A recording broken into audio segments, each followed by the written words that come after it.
जब भी हम लोग कोई अपने रहने के लिए या अपने व्यवसाय के लिए किसी भी तरह की कोई भूमि या कोई भूखंड खरीदते हैं तो उसकी जांच पड़ताल अवश्य करते हैं, जो उचित भी है।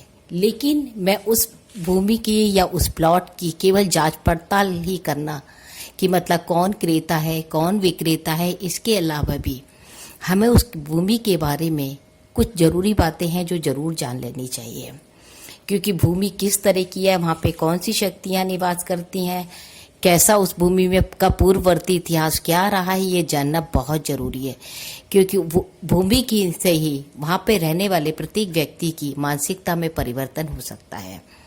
तो मैं इसके संबंध में एक महाभारत के टाइम की एक रोचक कथा सुनाती हूँ। जब दोनों पक्षों में यानी कि कौरव और पांडव में युद्ध निश्चित हो गया, तब भगवान श्री कृष्ण ने कुरुक्षेत्र को ही महाभारत के युद्ध के लिए चुना था। लेकिन कुरुक्षेत्र के मैदान को क्यों चुना गया, इसके पीछे एक रोचक कथा है। शास्त्रों के मुताबिक महाभारत का युद्ध जब तय हो गया था तो उसके लिए जमीन की तलाश की जाने लगी और श्री कृष्ण भगवान असुरता से ग्रसित व्यक्तियों को इस युद्ध में पूरी तरह नष्ट करना चाहते थे। अतः उन्हें क्रूरता और देश से संस्कृत भूमि ही चाहिए थी। जिस भूमि के कण में आबो हवा में क्रूरता और देश भरा होगा, वहीं पर इस तरीके के हो सकते हैं, मतलब हत्या जैसा या वध जैसा जघन्य अपराध हो सकता है। जहाँ की भूमि में पूर्व समय में पूजा पाठ बहुत अच्छा रहा होगा, वहाँ की भूमि इस तरह की नहीं होती है। तो उन्होंने अलग अलग दिशाओं में दूत भेजे।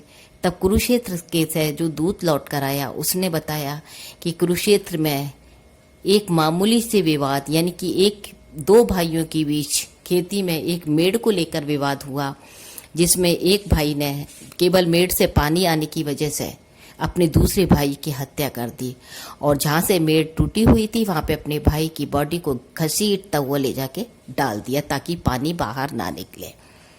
जब दूत ने ये कथा श्री कृष्ण को सुनाई, तब कृष्ण भगवान ने कहा यही उचित स्थान है, क्योंकि यहाँ पे इतनी क्रूरता और इतना देश भरा हुआ है।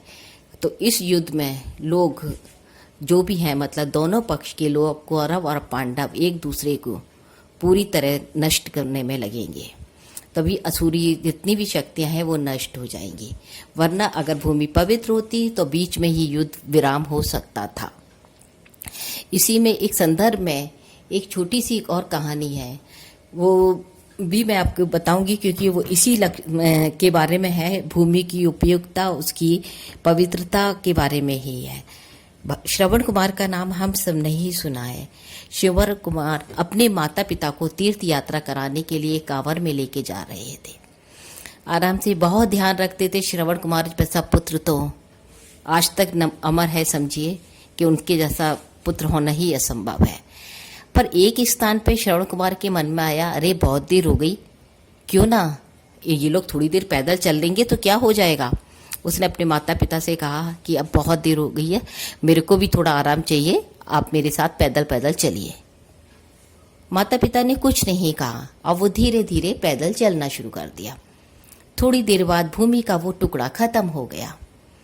तो जैसे ही वो टुकड़े की उस परिधि से बाहर निकले, श्रवण कुमार को अपने कृत्य पे बहुत अफसोस हुआ कि ये क्या, उसने अपने माता पिता को इस तरह का व्यवहार किया। उसने अपने माता पिता के चरणों में गिरकर क्षमा मांगी और जो उनसे दोबारा कांवर में बैठने का अनुरोध किया। तब उसकी माता ने उसके सिर पे हाथ फेरते हुए कहा, पुत्र, इसमें तुम्हारा कोई दोष नहीं है। जिस भूमि के टुकड़े से तुम अभी गुजरे हो, उस पर मैं नाम का दानव रहता था। उस मैं दानव यद्यपि अब वो खत्म हो चुका है, पर उसकी जो आसुरी शक्तियां थी, उनके कण आज भी उस भूमि के टुकड़े में, उस आबो हवा में हैं, उपस्थित थे। तो उसी आबो हवा के संपर्क में आते ही तुम्हारा हृदय परिवर्तन हुआ, तुम्हारे मन मस्तिष्क में ये बात आई कि हमें पैदल चला जाए, और जैसे ही वो टुकड़ा खत्म हुआ तो तुम पुनः पहले की तरह संस्कारित हो गए।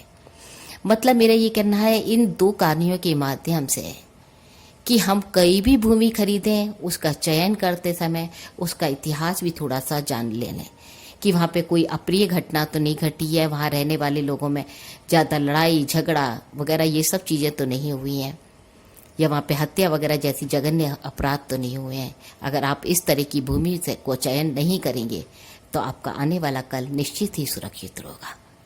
चलिए फिर मिलते जल्दी से एक बहुत अच्छी सी वीडियो में, तब तक के लिए बाय बाय।